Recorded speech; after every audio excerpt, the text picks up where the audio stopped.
All right, welcome back to the Tosche Station Podcast. It has been a long while, but guess what? It's still just the three of us because we decided that Nick needed to be canceled. So if you want more information, just go on his Twitter and scroll back like 10 years. You'll find some racist, sexist tweets and all that stuff. Anyways, guys, how we doing?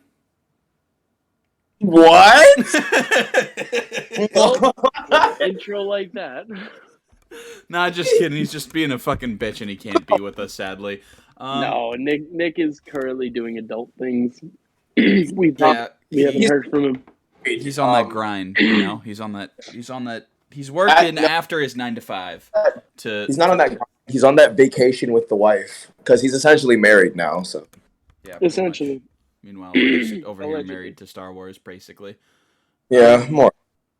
All right. Well, we got a lot to talk about. I believe our last episode we talked about the premiere of Kenobi, and my God, all the false promises. We were on such a high. What happened? Does anybody want? I don't even know. Okay, first of all, I'm just gonna come out and say the show overall pretty good. I liked it. A lot of stuff I didn't like. A lot of stuff I think there were too many people getting involved, and I think there was a lot of too much corporate stuff. A lot of people in suits, doing things that they wanted to do, and I really think that there was no creativity involved. And well, lo and behold, now that we're seeing what the original script was, how it was originally supposed to be a movie, and we're hearing all the what ifs or this was supposed to happen, and of course they all sound better than the shitstorm we were given. So we're gonna go ahead and dive into that. Star Wars What If. New season coming near you. Yeah, that would be pretty cool. But I don't know about that one, boss. But anyways, so where do we stand with, Andor just around the corner, I believe. I believe Andor comes out in a month. And future Star Wars content. Well, I think Taika Waititi is the next I think he's the one in charge of the next Star Wars movie, which might not even be coming out. So we're gonna have to wait and see. Because they keep trying to fucking rush him. But before we get into that, we should definitely talk more about this season of this show, particularly. And I'm just gonna put this out there before because me and you talked about this a little bit before Peter got on, but Reva in particular.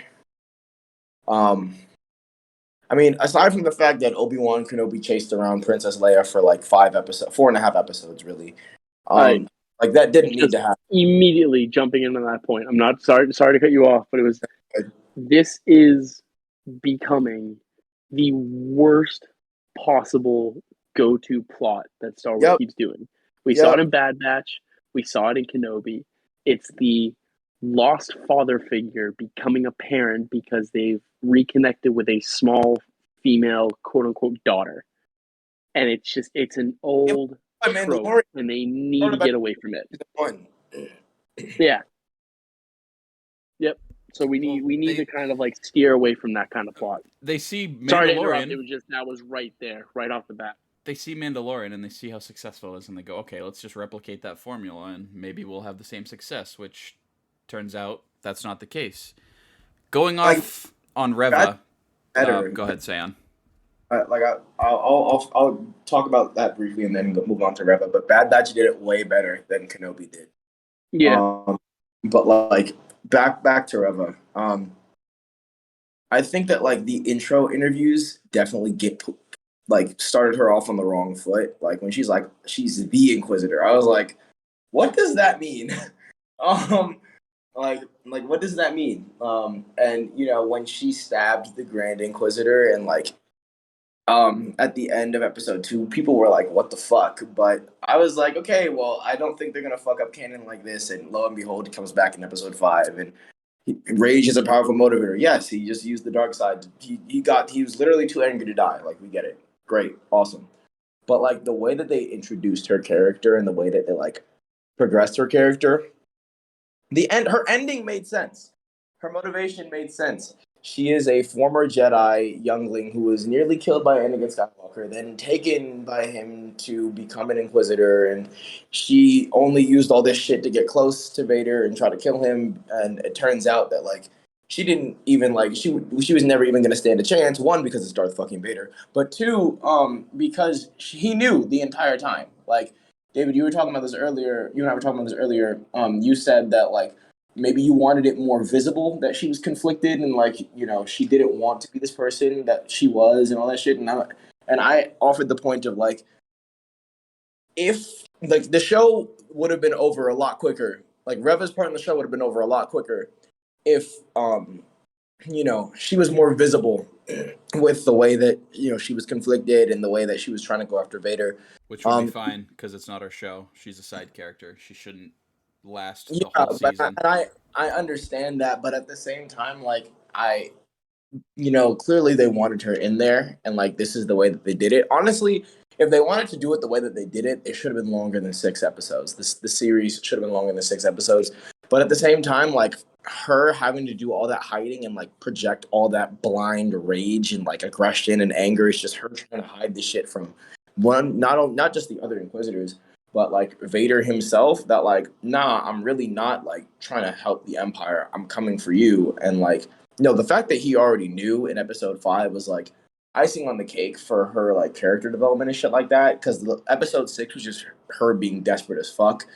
And black out. So like, while I don't necessarily agree with like how it was done, I can at the very least understand and kind of appreciate what happened with her character development. Can I jump in real quick? Yeah, just let me. I don't think she needs her own show though. I don't. No. So, first of all, I mean, I agree with your points on that. I have 2 major issues with Reva, just 2. So, the biggest one and the most obvious one, which I know everyone has stated, is that she's so poorly undeveloped. Yep. Like you get basically an exposition dump in episode 5. I think it's 5. Yeah. Yeah, the one where she talks. Kenobi confirms everything that's wrong with her, and so you basically get an exposition dump. And it's like, okay, well, I mean, I understand, but like, you've spent 5 episodes portraying her as this vicious, nasty enemy that is just, gung ho to get to Obi-Wan and win Vader's approval, and then out of nowhere, it's like if they had slowly revealed that, she was trying to sabotage Vader, that's why she was trying so hard to get close to him, I get it. But instead of just having Obi-Wan just sit there and behind a blast door and have her basically have him spell out everything to the audience was just lazy writing. I've always been a fan of, and I know a lot of reviewers and critics are, of the mentality of show don't tell. Mm-hmm. You could have spent 5 episodes building up her, her rise from youngling who was attacked to who she was. You could have shown little things here and there that little things that you go back and rewatch. It's like once you see the grand reveal that, oh my god, she's if you get to the end of the season, she makes this grand reveal, you can go back and rewatch it and you start to notice little things and it's like, oh, I completely missed that the first time, but now knowing what I know, it makes so much more sense for her character. So way underdeveloped, and it was just a quick she's good. She's, lost, but she's good. It kind of felt like what they did with Ahsoka's apprentice in The Force Unleashed, where it's like she's not actually bad. She's just kind of lost her way. His apprentice, Morris Brood. Yes, she's not bad. She's just lost her way from who she is. Yeah. And she doesn't have the right influence to show her the way back to the light. Yeah, especially after T. Yeah. Yeah. Also, just going on the underdeveloped thing, I'll get to my other point in a second. This actually leads into my other point. I hated what she did in episode 5. like, don't get me wrong, watching Vader fight was cool, especially the fact that, he wasn't really using his lightsaber as much. It was epic. I loved seeing it. But, like, nothing about her attack, it just didn't really make sense. It felt rushed. Like, if one of the most powerful Sith is pissed off that, like, the guy he's been hunting down for years just escaped, do you really think that's the best time to just take a swing at him? Because, like, it's Vader. Like, come on, man. And that leads me to my other point. My issue with Reva, my second issue, was it part of what happened to her character felt like a slap in the face to fans. She gets stabbed twice and survives both times. As a youngling in the temple with, I'm guessing, next to zero training, she survives getting stabbed in the stomach. And then as an adult, she survives getting stabbed in the stomach. Now, the reason it's a slap in the face, in my opinion, is that is no different than what happened to Qui-Gon Jinn. And Qui-Gon got offed. Well, here's the thing. It was a great scene. It was a great scene that they saved him. And I know they kind of stick with the, like, her hate kept her alive. But yeah. Come on, man. As a kid, as a youngling, you're telling me this youngling got stabbed by a grown man with a lightsaber and lived.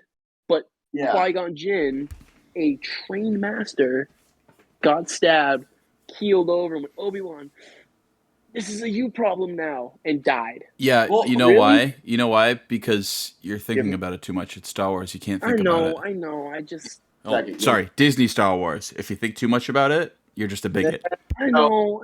I just... Hold on. Both of you hang on. Because, like, yes, I know, I understand, but also we have no idea the time frame between, like, her getting stabbed and her getting rescued or whatever. Because, like, Qui-Gon survived that stab for a good 5 to 10 minutes while Obi-Wan was still fighting Darth Maul. But she didn't get rescued. Clearly she did, by somebody. No, because they say she saved herself both times. Her hate kept her alive the first time, and then you don't see anyone rescue her when she gets stabbed in episode 5. You said she gets up by herself. She crawls over to the scanner.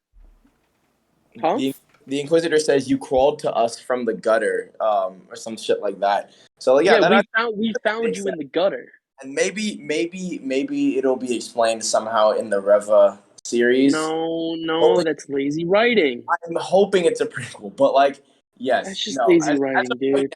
As of right now, it is lazy writing, but things can always be, like, things can be retconned, and like, to be not lazy. They can't be retconned, but they can be ignored, like what they're doing with the sequel trilogy. That's not going to be retconned. It's just going to be straight up ignored and be like, oh, yeah, that happened. We don't need to explain it. Moving on. They can be explained, but yeah, the sequels need to be left the fuck alone. Yeah, I do agree that that's kind of weird, for her to get stabbed as a child and to have survived that. But it's just, you're telling me a Padawan had more strength than Qui-Gon, who was, well, to be fair, lightsaber green, insanely force sensitive. Hate and rage, but, like, yeah, Qui-Gon wasn't trying to keep himself alive through hate and rage. Qui-Gon was just like, oh shit, I got stabbed. Well, guess I'm gonna die.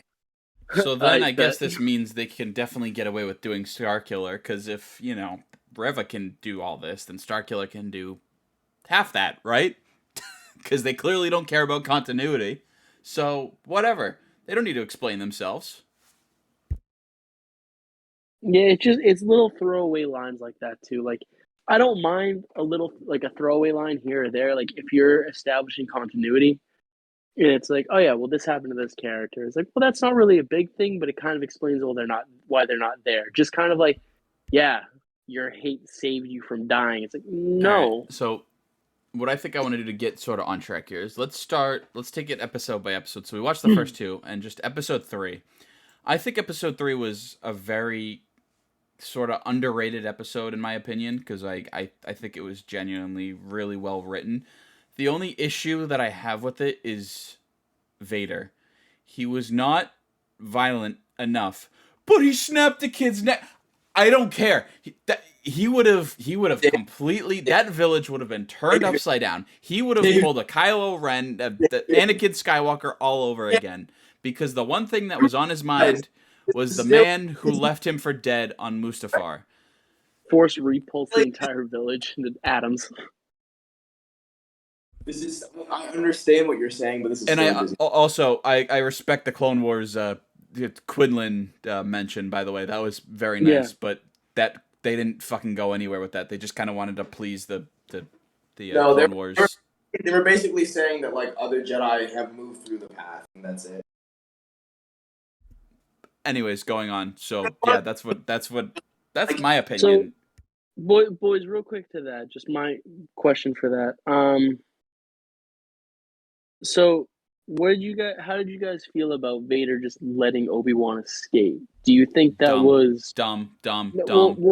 I can kind of understand. I hated it. It was never explained. I hated it. I could kind of understand, because some people theorize, he was scared of the fire, and I'm like, okay, well that would make sense, but he just turned Obi-Wan into a s'more. So I guess that does it. It almost felt like, yeah, how do you like it? How do you like it? How do you like it? As he just bobbed him in and out of the fire and just dragged him in. But it's like, it's a riot shield moment. Riot shield. Well, you can do that, but you can't just part the fire like Moses and go pick up Obi-Wan, who you've literally been gunning for, and just let him go. I'll answer that question. I think that I absolutely think that like Vader was being petty, and was like, oh yeah, now like, here, I'm gonna burn you. I'm gonna burn the shit out of you, and then I'm gonna let you escape so that I can beat your ass. When you've gathered your strength and shit like that. Because at the end of the day, at the end of the series, like he wanted to go after him again. Like Vader wanted the smoke. Like Vader was not running from the smoke this entire series. I think it was just because they promoted and they planned for there to be two fights. So they're like, well, the first fight has to end somehow. This works, I guess. It really doesn't, but we'll just go with it.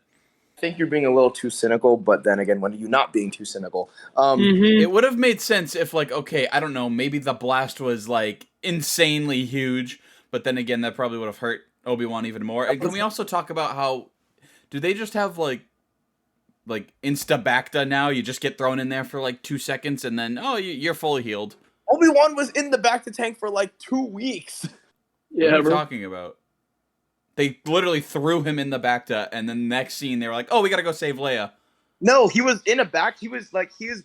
Okay, so while he was being transported, he was, like, being worked on with Bacta patches and shit like that, and he was fading in and out of consciousness for weeks. Like, Bacta patches and things like that exist. You can put, like stuff on your body before you get in the main tank, and then we don't know how long he was in the main tank. He was dreaming and he was having like fucking visions and shit. We have no idea how long that took. Was he dreaming or having visions? They could have actually shown. I don't know. That would have been like a perfect like flashback moment between Anakin and Peter. Correct me. We literally saw this nigga having visions, right? Yeah. I thought so. No, you saw him fucking spazzing out in the tank. Well, I will say, to Seon's credit, I did appreciate the parallel between Anakin, when his name is first mentioned, appearing in the Bacta tank, and then Obi-Wan appearing in the Bacta tank later, like almost exactly like Anakin. I did appreciate that parallel. That was cool. Pretty cool. But like to talk about the fight again. Like, I really believe in like why Vader let him go. Like, I really believe that he wanted to best like Obi-Wan on his own terms, and like not just like he want to catch up with Obi-Wan. Absolutely. First fight was literally just to put the fear of God into him.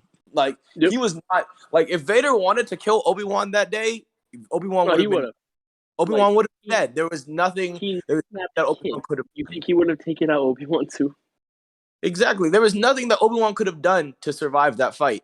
That was just like Vader putting the fear of God into Obi-Wan Kenobi and being like, yeah, I'm here now. I'm here now. He was like, Letting hey Ben, watch this drive. It's not that big of a deal. Like letting him escape was probably just like, okay, he got away, cool. Well, next time, he's like, he's won't clear. happen again. So next time I show up, it's on. Yeah, I mean, I just capped this dude easy. You think that he's gonna put up a challenge next time too? That could have been some like verbal, I don't know, cue to that. I guess I don't know. I mean, so okay. To be fair though, we just talked about show not tell. I think that if he said if that was verbalized, it would have taken away from the gravity of the moment. Like that entire thing happening with Vader not saying shit.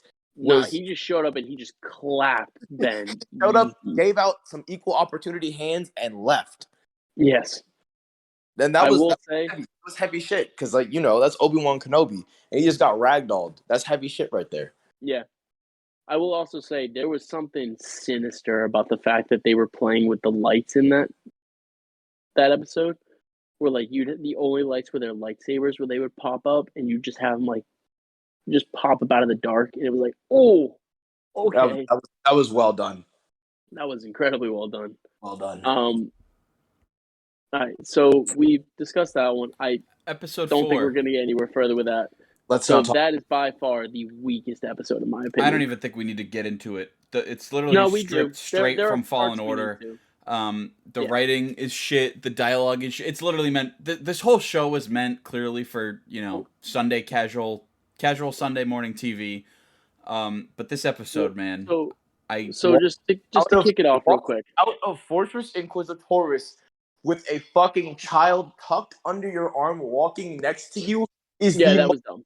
Wild shit I have ever seen. I'd expect that from like the Lego Star Wars games. Like there is. So I have real quick. I have 3 main gripes with episode 4 in the Kenobi series. 3. The first one, like David said, they ripped off so many parts of Fallen Order. The infiltration, the underwater infiltration, the torture room scene, the breaking the window in the hallway. Like, just those 3 was like, okay. And I going off that, I texted David, and I'm losing my mind when they show Ben, the pickled Jedi. Oh, and no, when he goes to fight the 2 stormtroopers guarding Leia, his lightsaber hits like a wiffle ball bat. Dude, it's like throwback to like playing with plastic lightsabers. Excuse me? It's like, excuse me? That's not how lightsabers work. That would have cut through that man. So that's the first one. The second one was the hallway scene with Ben, where he's walking down the hallway and you see all those different frozen. It was too damn goofy. Like, it wasn't scary. All those like victims of the Inquisitors put in like frozen in amber. Like, they were. It wasn't scary. They all looked like they were told, "Hey, make a silly face." What do you think could have been? What do you think could have been replaced of that? Like, if you had done like heads, or if you had done like, no, I mean, I know it's morbid for a Disney show, but I mean, it's supposed to be a terrifyingly sad series. Nope, can't have that. Too dark. But if you had done like we all know what the youngling helmets look like. If you had done a youngling helmet that was like cracked or like shot through, or like clearly armor, been lightsabers. If you had seen like Jedi robes that were like black and sooty or covered in blood or something like that, like you could have done that way morbid, way more, way darker. Maybe some holocrons that they're trying to open and they can't open them. Yes, either that or it's holocrons that are there but portraying image like constant playback loops of the Inquisitors murdering Jedi. Like, you could have done so many more things than now. We took all these, and I think they're all human characters too. No, Terrace Nube. Terrace Nube? Okay. Yeah. The one he was the one that helped. Yeah, he helped Ahsoka find her lightsaber. But even still, It's like the youngling in general was just. I know they were like, "Oh my god, hey, look how awful this is." Like, no, the kid looks stupid. The kid looks like it's like I make a silly face and then just stay there. It's like no, like thinking back to like episode 5 with the carbonite like freezes you in place, but like you see the genuine agony on these people's faces when they're frozen. You don't Mhm. get that from that hallway scene. And it felt corny and it didn't really feel like it fit. And then final gripe was the ridiculous, utterly ridiculous way they treated Vader's reaction to Third Sister failing, to Revo failing.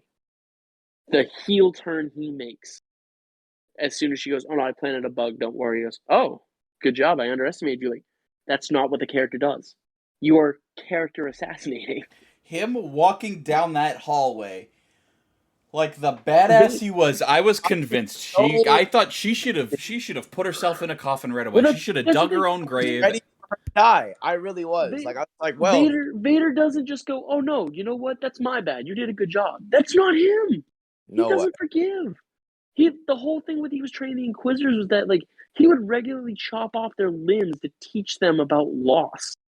But then And again, Seon, telling me that she let this one according guy go, and he's like, to "No, it's my bad." Disney or Seon, to your point, he already knew that she was gonna, turn against him or whatever. So it doesn't really matter. So then that whole scene just didn't even matter. Why even include it if he already knew? That's what I don't understand. The That just felt like relationship Disney was like, "We need angry Vader. the Let's put a clip of relationship angry Vader in between there." they could have put like the fifth brother there. Maybe the fifth brother should have been in charge, where the fifth brother was like, Bro, now it's time for me to take control. Blah, no, blah, don't blah, even get blah. me And started on then the the misuse of Fifth Brother and was it Fourth Sisters. more like The the mid brother. misuse. I mean, Jesus Christ! Like, what did he even do instead of he just Nothing. complained? He just growled. No, you don't deserve power. Like someone posted, like he's the walking equivalent of "Mom said it's my turn on the Xbox." Literally though, That's what he was the entire season. Mom said it's my turn to be Grand Inquisitor.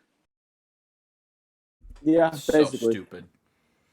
So Just that's my issue with 4. I didn't mean to and this drone is on. It was what just set a lot of people off because I was watching the Star Wars Theory live stream, the watch party, and I watched Star Wars Theory. Yeah, fucking cancel me. Somebody shut clipped. up. He said a thing where people in the chat were like, "Oh, just be happy we're getting Star Wars," and he was like, "No, I don't want to just be happy we're getting Star Wars," which I agree with. No, I don't want to just accept mid because the more you accept mid, the more shit you're gonna get from this. Like yeah. we did it with Book of If you keep Boba, we're gonna if do it you with keep Kenobi. It's gonna happen yeah with Andor. I hope not. It's gonna happen with Acolyte. Like it's just gonna keep on going, yeah. If and you it's keep gonna pretty soon applauding it's them gonna for doing become subpar work, they're pretty gonna soon keep it's doing gonna subpar become work. it's gonna become the MCU, except the SW whatever. Like they're just gonna keep pumping out content just for the sake of we have the license, we got to keep pumping shit out, pump it out, pump it out. Like it's Yeah. beyond. If It you just don't boggles hold my these mind. if you don't hold these creators accountable for what they're doing, they're gonna think, "Well, everyone loved it, so I'm gonna keep doing that because obviously it worked." So So just don't be rude, don't be toxic, but like don't you're also allowed to tell them you didn't like something just be because it's Star Wars. positively toxic. Like it's Kenobi. Like I hear people say, well, Star Wars was meant to be a joke all the time, so like this is fine. What are you talking about? Like I don't. Yeah. Like no, it was just a No, thing that George Lucas wanted to create. He created it and he made the prequels and y'all bullied him to shit. So now sit down and eat your shit. Eat your that Disney was shit. Okay? very well put. I mean, that's basically what happened. They bullied him away from the franchise and he basically wants nothing to do with it anymore. I don't blame him. And Well, so from now what I heard, he's coming we have back. somebody bigger than George holding one of the biggest IPs that can do far better than what George has ever created, and this is what they're coming out with, and it's not acceptable from a huge company like Disney, who has created some pretty amazing stuff with other IPs. Yeah.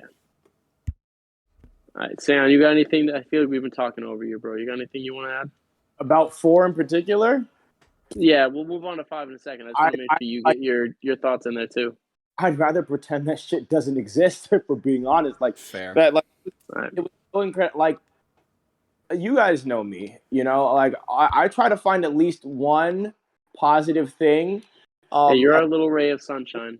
And my only positive balance. thing, the episode, is that it was a fucking episode. Like it helped the series continue. Like that's it. That's all I've got.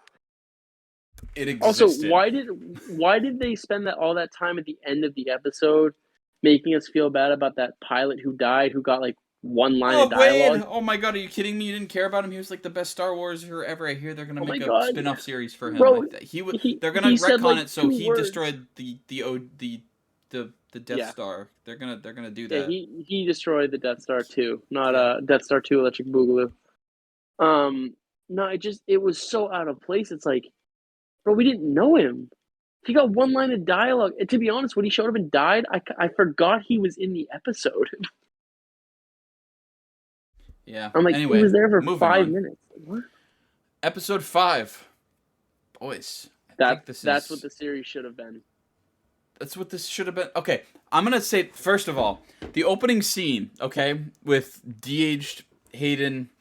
No, it wasn't even de-aged, bro. That was like him naturally. You know what I mean? The flashback scene. When you're looking at Coruscant, that's not like a live... that's like a image, like just cropped in there. That's literally an image. There's nothing moving in there. That's just it's like they took Coruscant from Google Images and just put it on a green screen.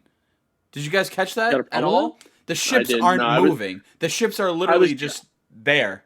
To be honest, I was too busy acknowledging the fact that we finally got a flashback scene 5 episodes in. So was I until I saw it brought to my attention on Twitter. I don't know why I was on Twitter at that time. I was just more so we got hated. Yes, and also the buildings, guys. The buildings, they're in the shape of Mickey fucking Mouse himself. Did you guys see that? I didn't see that. No, I didn't see Mickey, that. Again, the fucking mouse. He's in Star Wars. It's confirmed. He's gonna get his own friggin' show too. Mickey Mouse, Revenge of the Clubhouse. Revenge of the copyright lawsuits. Dude, it's ridiculous. I like you see like one good thing and then there's just like 5 million other bad things. It's like, why? Like what? Like, do you need to keep reminding us who you guys are? We get it. The mouse is in control. The mouse is Star Wars. We get it. I've seen that episode 2 or 3 times, and every time I can only focus on the fact that it's Hayden and Ewan back together. No, that made it. That so that in itself, to me, just like I can't amazing. really see anything else. But we should have had that the whole series. Every episode, there should have been tiny flashbacks that have to do with the theme of the actual show. Like, one theme has to do with, I don't know, maybe Obi-Wan dealing with a loss. So we get a flashback, like a Clone Wars flashback of him, like, after losing Satine. Or, like, a Clone Wars flashback of him after losing somebody in a battle or something. And then one, we deal with, I don't know, where you see Vader in Episode 3 trying to, control his rage. You see a flashback of, I don't know, him maybe right after the Jedi Temple, the mishap, and he's just like losing it. His emotions are like running at a mile a minute. He's like, what did I do? I can't believe I'm glad we're calling Youngling genocide a mishap. It's just a slight mishap. That was just a miscalculation. Honestly, I was gonna let that slide. But I don't even think Palpatine expected him to even do it. He was like, "I'm sorry, you killed the what? You killed the who?" I wasn't gonna let that one slide. Bruce, you did the what? Anyways, I think that would have been pretty poetic throughout the whole series. Though? What? Have you seen the Robot Chicken sketch of that, where it's like Anakin's calling Palpatine? He goes, "Oh no, we can," and Palpatine's like, "No, we can leave the younglings alive. No, I mean, we can always recruit them." And he's like, "Wait, you did what?" I was like, no, calm down. No, we'll take care of it. We'll take care of it. You know the SpongeBob meme where it's like, how am I supposed to eat this pizza without my drink? How am I supposed to grow an army without my soldiers? Oh my god. Dude, this is... Anyways, that would have been good. Sorry, just you making that comment was just like, they've done that. It's Robot Chicken. From now on, I'm going to call it a mishap. Oh my, it's just like Youngling genocide. We'll call it a mishap. Hey, it's alleged Youngling genocide, okay? Oh, Those okay. doctored. Yeah, the Coruscant attack didn't happen. It's fake news spread by the Galactic Senate. It's fucking propaganda.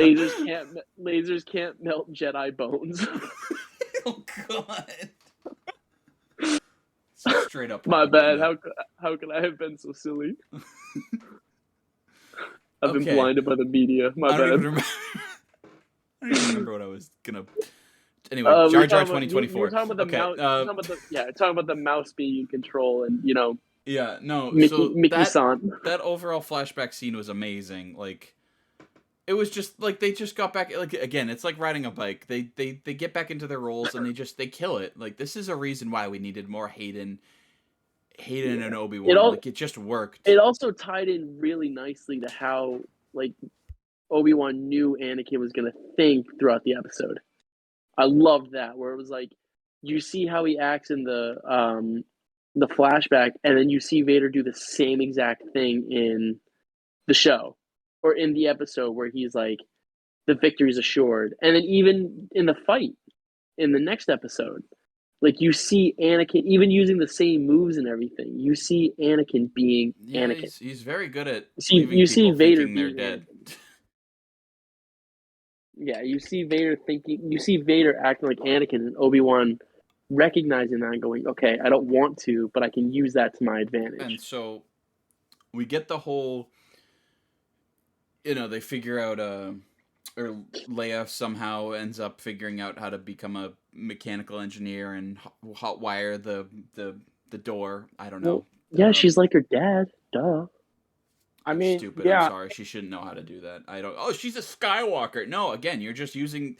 Yeah, we can do this just because this. Like, we'll just write our way out of it. It's the midi-chlorians, David. It's dumb. It's stupid.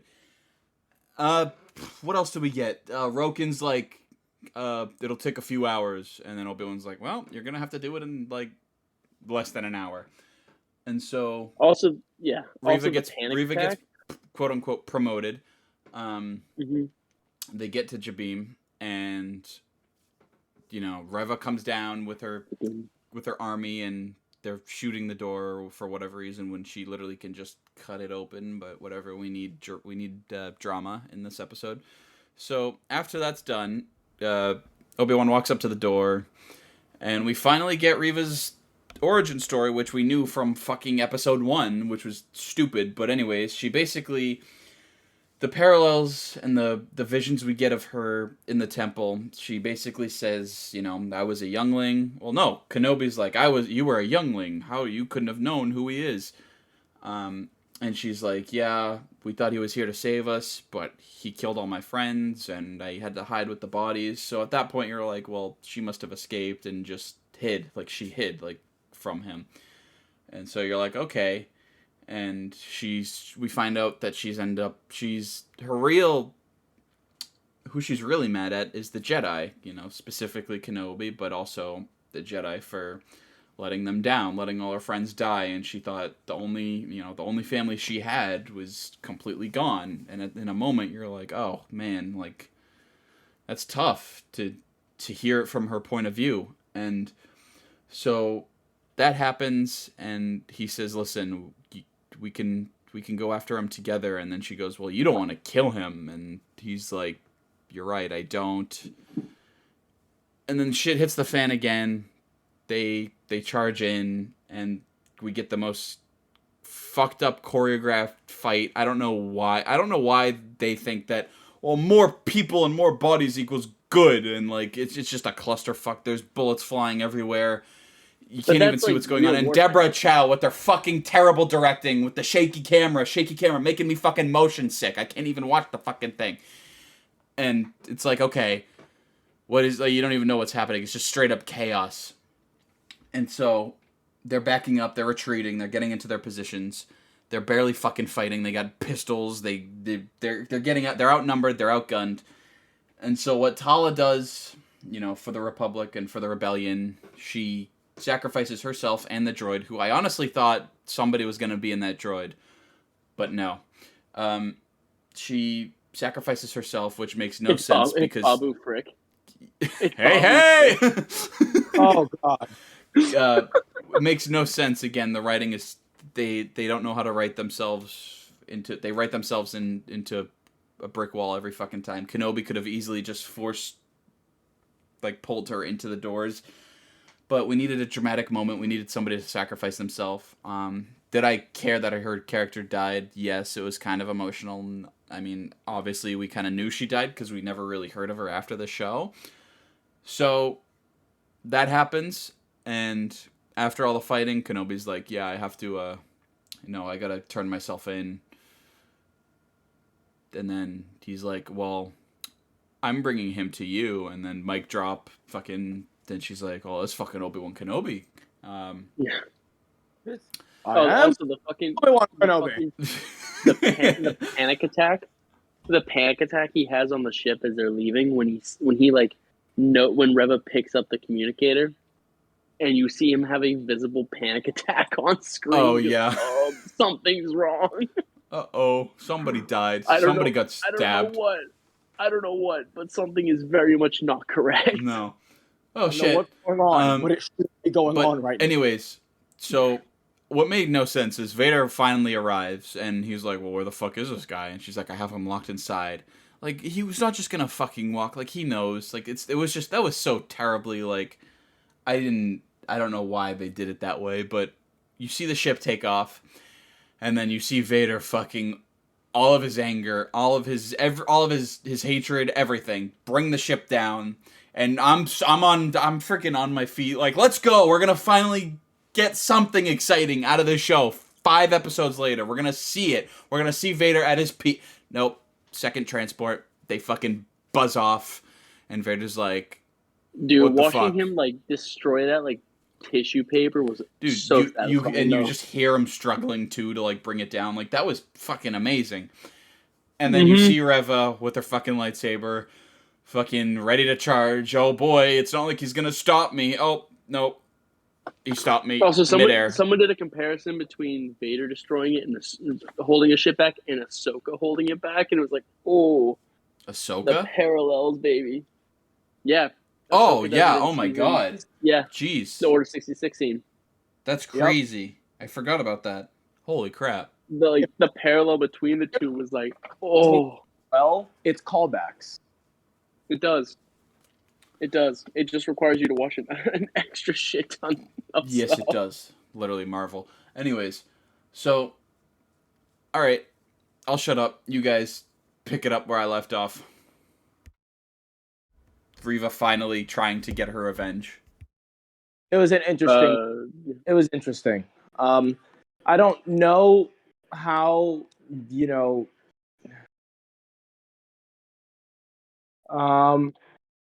Like, I don't know. It was an interesting concept. I don't know. Okay. It's just very like I can't say a whole lot about it because there's nothing really that I necessarily like super disliked about it, but like at the same time there's nothing that I really like was like, oh yeah, this was amazing. Like I get it, like I said before, it was her lashing out at anything that's there. And so if it has a pulse, kill it. Yep, exactly. No, literally. That was it. Like, okay, if I can't have Vader, I can get something that he may or may not care about, even if he doesn't know. But like, it's I don't know how it fits within canon. Like, clearly it does fit within canon because he never saw a lightsaber. Luke never saw a lightsaber.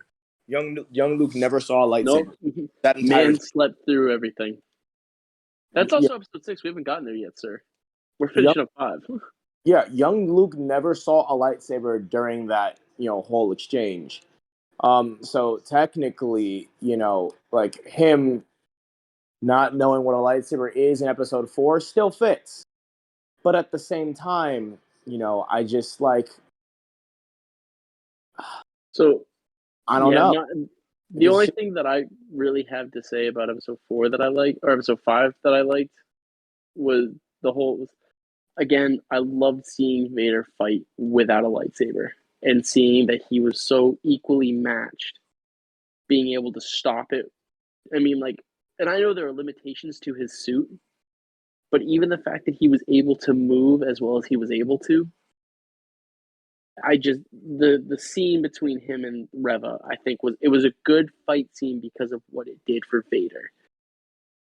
But I mean, the only issue was like Reva kind of fought like she was Rey and Kylo, which bothered me a little. Like I know she's pissed, but like, come on, like a little better choreography from her might have helped. Like we're nowhere near the prequel levels of choreography. We devolved into the sequel level of choreography, and they're trying to find their way back. Yeah, I don't know. I personally, I don't think the sequels were like utterly dog shit when it comes to choreography, but they weren't like lightsabers like claymores. They've never been that heavy. Yeah. Kylo even if Ren, you don't know how to use it, they're ridiculously light. Kylo Ren's fighting style reminds me of the Legends version of the Jedi lightsaber forms, the strong style, where it's just like gonna wear you down. It reminds me of Kratos in the new God of War with his giant axe that takes like 10 years to swing. Yeah. Yeah, I will say I think that 7 did better than 9 because 7, like when you heard the lightsabers hit in 7, like when you see Finn get like slashed across the back with it, it hurts. That shit looked like it hurt. Like motherfucker should have been sliced in half, like fucking spare rib. What are you talking about? But that's the thing is like that wasn't bad. I didn't mind that. Episode 9 where they're swinging them around like they're freaking metal bats. Like they're battle axes. I'm like, dude, how are you gonna show us clips of Obi-Wan and Anakin dueling on Mustafar? It's literally inspired by like samurai. Since when are samurai like swinging it like friggin'? But that's the thing, whipping them around like they're plastic wiffle ball bats, and then you're gonna show me these two dinguses swinging around lightsabers like they're the heaviest thing on the planet. It's like, what are you doing? So I mean, there wasn't that same level with this fight with Reva and Vader. She didn't move the best. I mean, there was a lot of grace, and you could kind of tell like she was doing like kind of what Luke was doing in Episode 8 with like the forced dodges and shit. But it's still, to me, the standout was Vader not using a lightsaber for the most part and just owning her. I'm happy they wrote it so that he just completely wiped the floor with her. If they did a thing where like she was actually putting up a fight, no, I would have been like, no. Disney for the most part respects Vader. She was up a fight, but she also like he wasn't trying. That's why she was. She was. They'll respect Vader until they make his own series and introduce us another new character that we don't give a shit about and sideline Vader in his own show. Well, but that's a different topic. The thing is like. Well, that's the thing. It's just like she lost because like she wasn't focused. She was very much like, to me, it kind of felt like the callback to the Clone Wars where Obi-Wan first fights Maul again on the cargo ship.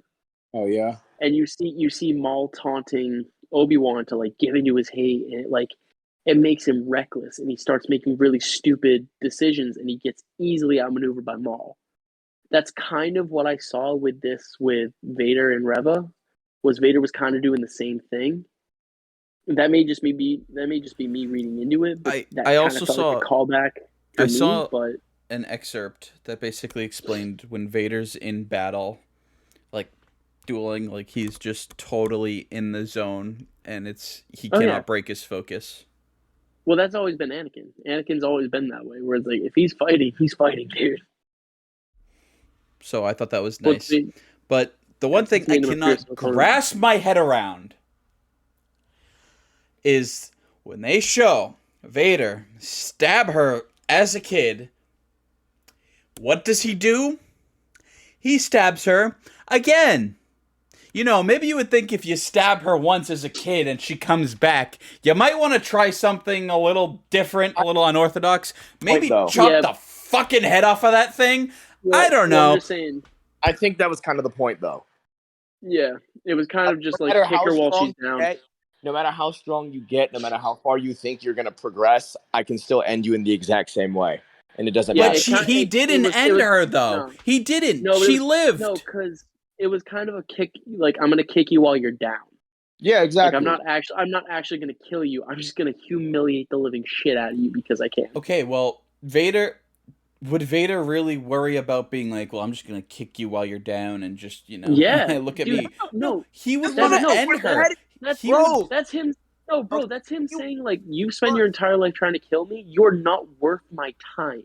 bro, do you If- understand that he? Do you If that's the case, he would fucking chop her head off right then and there. He was No, she's not even worth killing. David. Before you continue, Peter, I'm just say, David, that's your disdain for the character coming in right now. Yeah, Like, it is. do you understand? Sam, you see what I'm saying?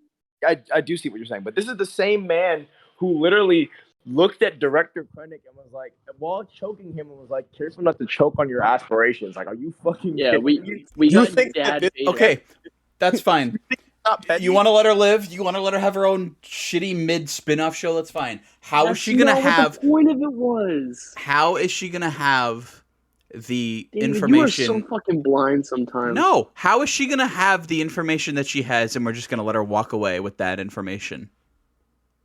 Again, dude, the whole point of the scene is Vader is literally looking at this woman who has spent her entire existence trying to kill him, getting within inches of doing so, stopping her, humiliating her, and then going, dude, you are so not even worth my time. You are not even worth killing. That is how little I think of you. Okay, That is what he did. what's next for her then? So what's next for her? I don't care. So what she did after that, the following episode, when we got, the back and forth between Obi-Wan and Vader and her trying to kill Luke, again, was that a good choice? Like, how is she just gonna escape, or not even escape, walk away, knowing that Vader, who is literally Space Hitler, has kids who are gonna eventually end up taking down the Empire? It was her walking off after being humiliated, not seeing straight. Like, have you ever been so pissed off you don't see something straight, and then right as you're about to do, you're like, oh God, what am I doing? Like, I'm gonna regret this so much later.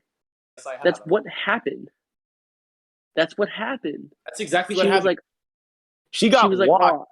She got washed in like the worst possible way, and then was like, "Fuck it, everyone's gonna die." Then, yeah, and then she realized, like, oh God, what? And, like, as she's about to kill this child, she's like, wait, am I the bad guy here? Am I the asshole? I find it funny that she's like, have I become him? But you ain't even close. No, dude, it literally became the meme. Hans, are we the bad guys?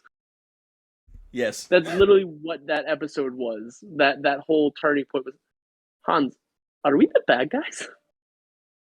Like, she's about to kill a kid, and she goes, "Oh God, I'm like, about to be him." This is where my dislike for the character really comes out. Like, yeah, we can tell. Oh, really? Tell me more. It would have been don't hide it, perfect for her character to just die right there.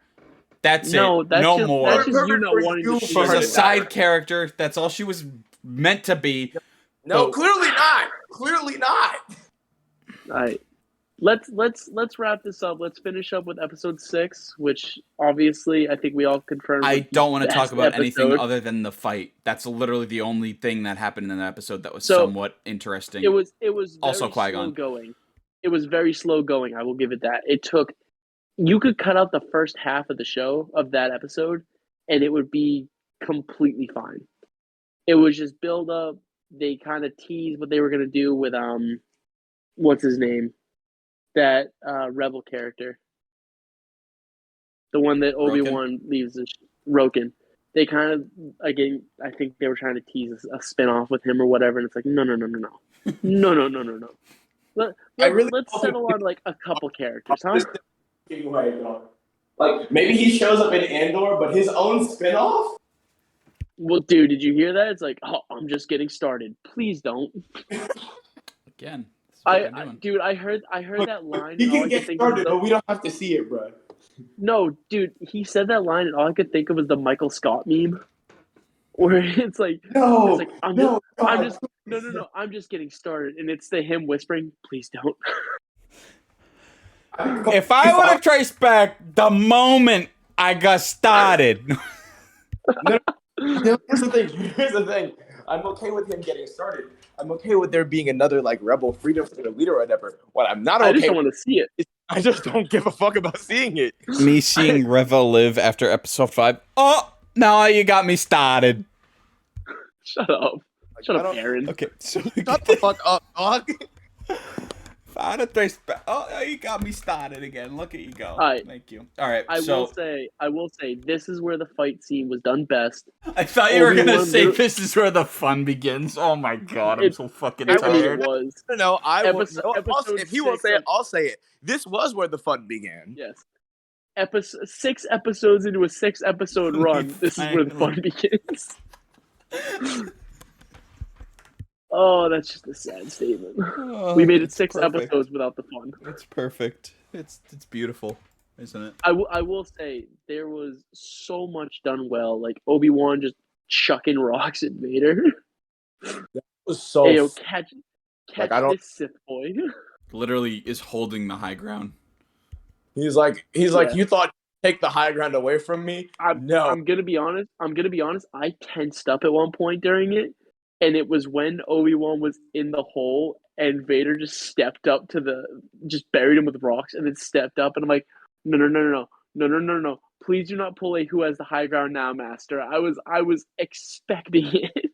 I was Dude. praying, quite frankly. I was like, God, please no, don't, please no, don't, and they didn't. I was like, I cannot tell you, I literally could not move. I was sitting there like clenched. I'm like, don't do it. Don't do it. Let it go. Let it go. Yes. Do it. I'm like, don't do it. Don't do it. We're going anti-Palpatine. Do not do it. It's a trick. Send no reply. Exactly. It is bait. Do not take it. Also, the one thing I've loved from this whole series is the Uncle Owen memes, where he trained his father. We'll take them together, like you and Qui-Gon took Maul together. Damn. Okay, but anyways, the fight. Best What do you part think about that about was, like the setting, like the overall like? it was excellent. I thought you- I thought it was perfect. I thought it was, for whatever reason, a lot of the shots were very dark and like you could barely see. But You know what it reminded me of? what? Like, no cap. The season finale of Avatar: The Last Airbender. My God, you're right. Tell me I'm wrong. They fight in the exact same setting. No, they're Yeah. literally fighting a few. They're fighting miles a few the other way. miles away.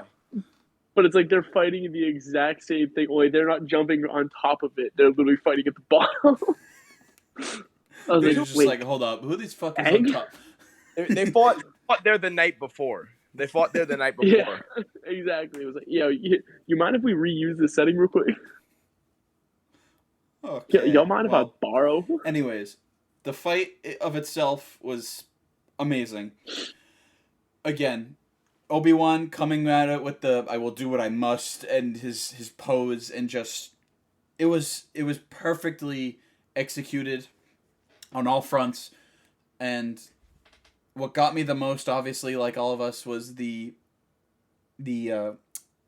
shot that Obi-Wan gives Vader. First of all, when you hear this muffled breathing and the scuffed breathing after Obi-Wan's wrecking his little computer there that he has, just giving you flashbacks to episode 6 when Luke takes a hand, and it's just it was that whole scene where Obi-Wan is just whooping ass, and you're like, holy shit, this is the most aggressive Obi-Wan we have ever seen. That's And what I'm saying. he wasn't done. He full on wanted to kill this guy. And If Obi-Wan this is where I give. Hold on.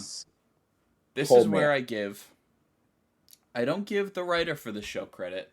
I don't give Deborah Chow credit. I don't give Kathleen Kennedy credit for this. You know who I give credit for the scene? Dave motherfucking Filoni, because he created this in Rebels, and they just decided to take a page out of Dave Filoni's book. So again, I give Dave Filoni 100% credit for this. The damaged helmet, and you actually finally see Hayden. You see his face behind the mask, and you see I am not your failure, Obi-Wan. And you see the struggle between the dark and the light with the lightsaber shining on his face, and and the breathing and the voice box changing between James Earl Jones' voice and Hayden's voice, and there's still conflict in this guy. He's not all machine after all, but according to Obi-Wan, the blue and the yellow in his eyes too. Oh, that was beautiful. and the lines. I mean, I would have loved a little more from Obi-Wan, but again, you guys said it's it's show, don't tell. I think I would have loved for him to say something along the lines of, she said there was still good in you, but I see no more. Goodbye, Darth, or something along those lines. But I just think after the ass whooping he gave Vader, this gives 110% more meaning in A New Hope, where Vader is just fully enraged and he just wants to strike down his master once and for all. Dude, I was almost brought to tears by Ewan's performance. Oh, I was fucking bawling my eyes out. I was a baby. He's like, Anakin, I am so sorry. He's like, I'm not your failure, Obi-Wan. You didn't kill Anakin. And then just the James Earl Jones, I did. It was like, oh, God. Also, shout out Ian McDiarmid for making another appearance as the Emperor. But also when he says goodbye, Darth, this is the one thing they did really well in this show is transform Ewan McGregor into Alec Guinness. They display that very well, and especially in this last episode. So that happens, and the Obi-Wan scream again, very poetic, especially considering the Rebel scream with the Maul screaming Kenobi, and this was more haunting. Oh, this was more violent for sure. I can only imagine Vader coming back onto his ship and the stormtroopers being like, "Oh, I take it you didn't win." Yeah, no comedy necessary. No. So they finally get back, no, Obi-Wan makes it back to Tatooine. No, he goes to oh my God, Alderaan, and yeah. Honestly, his scene with Leia was very touching. And the way they covered up the canon too, you can't call me, you can't talk to me, you can't reach out to me because we'll both be in trouble. That was perfect, and it was a good. Although I think we could have been done with Leia after episode 3, but I think I'm just glad they were able to tie it off and be like, hey, we're gonna make it so that we know the canon. Yeah, and just the way that they let Obi-Wan talk about her actual parents. The way she cut him off, she goes, I don't need to know more. It's okay. He goes, I know who my family is. I was like, oh, we're getting raw here with this. Neat. And then we see him we actually see him laugh too. When she makes him laugh. For the first time in a long time. Yeah, although I have to say, dude, the interaction with him and Luke, the classic hello there. It's Luke's just hello. But you see, Luke is actually excited to see this dude too. I busted and said hello there. Not the curiosity and little bit ooh, who's this? As he pops up it was great, man. And I also loved examples of throwaway lines that work. When Owen's talking to Beru and they're like, oh, well, we got to get ready, Ben's not here. And Beru just goes, yeah, and whose fault is that? Yep. And it was that was bro. I was that was awesome. You tell him. Literally. I'm first of all, you're introducing Beru, and you're also showing that she's an independent character where she doesn't just go with what her husband thinks. She's the one that's stashing weapons. I was like, and she's bringing she's pulling out the fucking 9, bro. I would have laughed. I would have laughed so hard if she just basically capped her in the head. Yeah, but then she turns around and calls her husband a dumbass. Yeah. Beru stayed. But it was that's what I've learned. The thing is, we did not get enough Beru.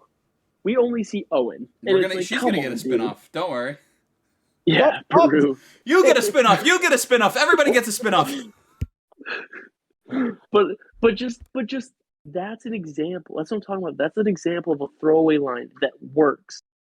Just the offhand, like, yeah, and whose fault is that? Was like, whoa, Like throwing okay. shade. I was like, okay. I was like, And so okay. we get, him talking to Luke. Oh, basically just saying Mhm. hello there, just to throw that in there. And he's walking on his little thingy, camel, whatever thingy, and we finally And then see the man, the myth, the Neeson. the motherfucker, Qui-Gon fucking Jinn, coming back. And what does he say? You motherfucker! How you gonna let this fucking testosterone motherfucking boy fucking banging a senator, and now he's got kids, and now he's Space Hitler? I told you to train this motherfucker. You train this kid just to... You idiot! That's exactly what he says, yeah. Someone made Roll credits! It was like, someone made a joke where it was like, hey, whatever happened to that boy I asked you to train? And it was like, I'd rather not get into that right now, Qui-Gon. And with all that, No, but just the show finally comes to a close.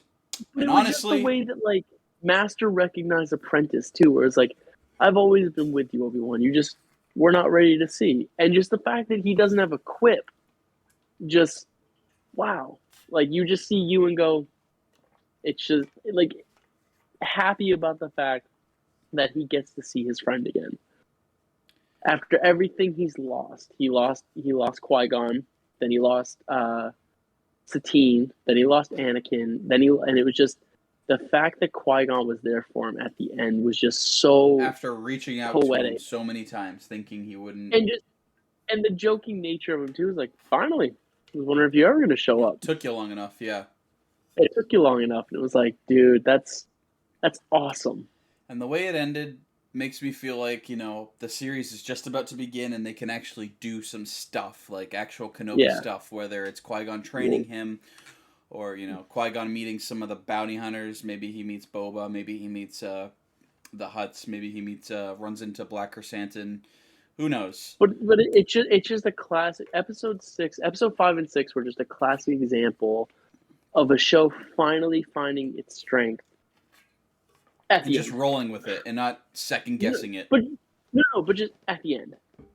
Like, you knew you had 6 episodes, and it took you 6 episodes to actually get decent. Yeah. Like, no, just wait for Andor to have like millions of episodes, and then the only ones that are going to be good are the last 2. I still stand by the point that show doesn't need to exist.